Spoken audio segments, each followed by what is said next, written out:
But there is a huge board where all of the results are being beamed, and that's at the Results Operations Center in Midrand. Let's now touch base with my co-anchor, Naledi Moleo, who is standing by. Naledi, once again, a very good morning to you. Tell us about the hive of activity on the floor as the numbers keep on changing on that screen behind you.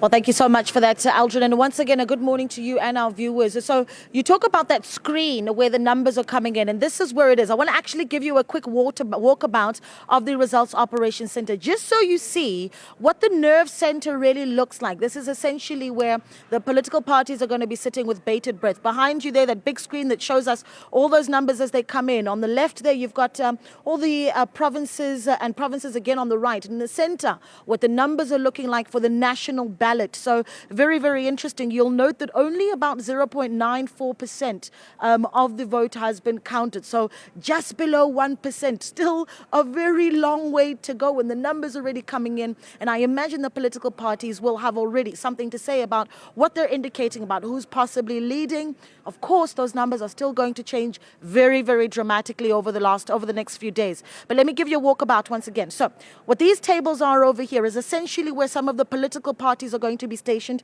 That first one there being the EFF. Now, you'd think perhaps that they'd be positioned in terms of, you know, how much leverage they have, how much numbers they have. Not the case. In fact, they're positioned really in alphabetical order. This is where the Good Party will be sitting. So in just a few hours, I imagine Patricia de Lille will be sitting here watching very, very closely to see if the Good Party has any sort of leverage and growth in the Western Cape. This is the party here. The table here for the IFP. Of course, they're watching closely for the KZN board, I imagine, wanting to gain some power in KwaZulu-Natal. They've been trying to also get those numbers up across the country. But one of their biggest challenges is going to be the numbers that are already starting to come in for the IFP. And what we are already seeing, according to that board, Aldrin, is a very clear top three already that is starting to emerge. The MK party, though, some saying it might make it to that top three, not quite yet.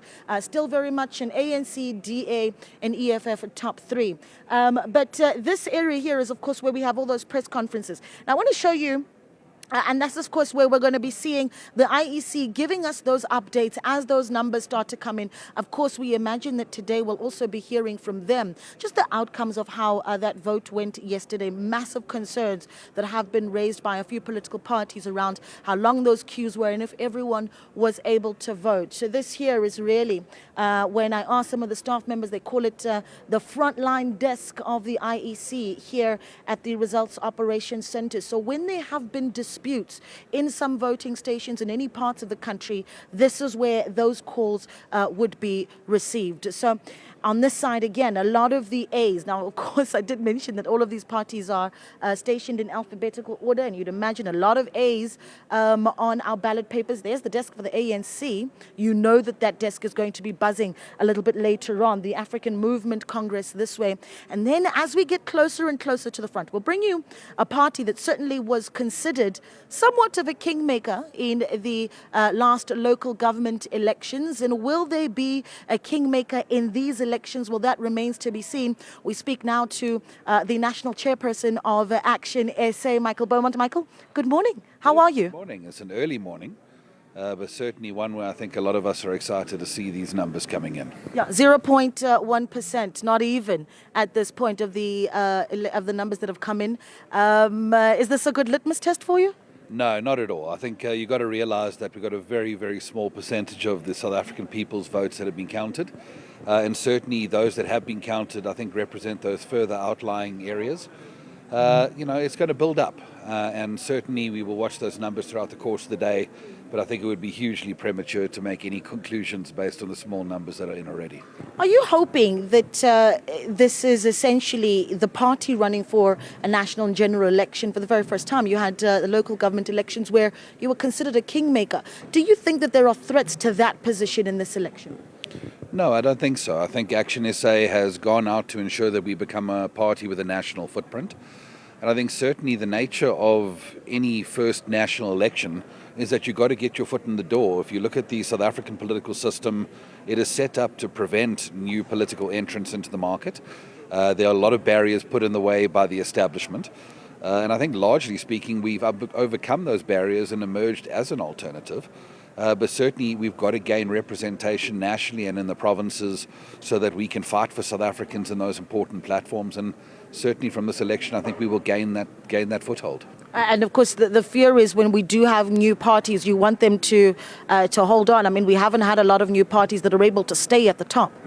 Yeah, certainly. I think new political parties have come and gone quite rapidly in South Africa, and South Africans have been right to kind of be circumspect about their longevity.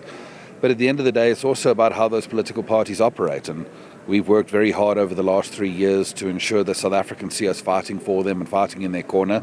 And we're very confident that even for peoples whose votes we may not have won in this election, Action SA has found a place in their heart. We will work to build that trust for future elections as well, because it's not just about this election, and it's not just about people's votes, it's about the long-term work we will do to gain the trust of South Africans. Okay. There's been a lot of talk about just the quality of how this election was run. I think there's something to be said about just the beautiful numbers that were seen, the queues. I think a very proud moment for South Africans. But did the IEC do this election justice? Well, I think certainly the queues, were as much a function of South Africans as it was about the IEC mishandling a couple of logistical elements, which was deeply regrettable because there was a lot of patriotic South Africans that got frustrated and didn't get to vote in this election. It is regrettable. And I think really from our concern, these issues have happened in successive elections now. They seem to be getting worse. And we are concerned there's a little bit of denial within the IEC as it comes to dealing with these kind of issues. And there needs to be a very serious conversation after this election about how we can start to turn the corner on some of these problems. Yeah. What is it that you think could have been done better by the IEC specifically? Well, it relates to logistics. So these voter management devices and the network connections associated with those processes certainly have been a challenge. And there was also a lot of challenges relating to the training of staff at the various voting stations, things that really I think could have been avoided, and we need to have a bit of a rethink in terms of how these logistical operations take place in the future. All right, Michael, thank you so much for your time. We'll keep chatting as we see those numbers start to stream in. Aldrin, I'm going to hand it back to you, but of course, this is really only just the beginning, and we'll be keeping you updated throughout the next few days.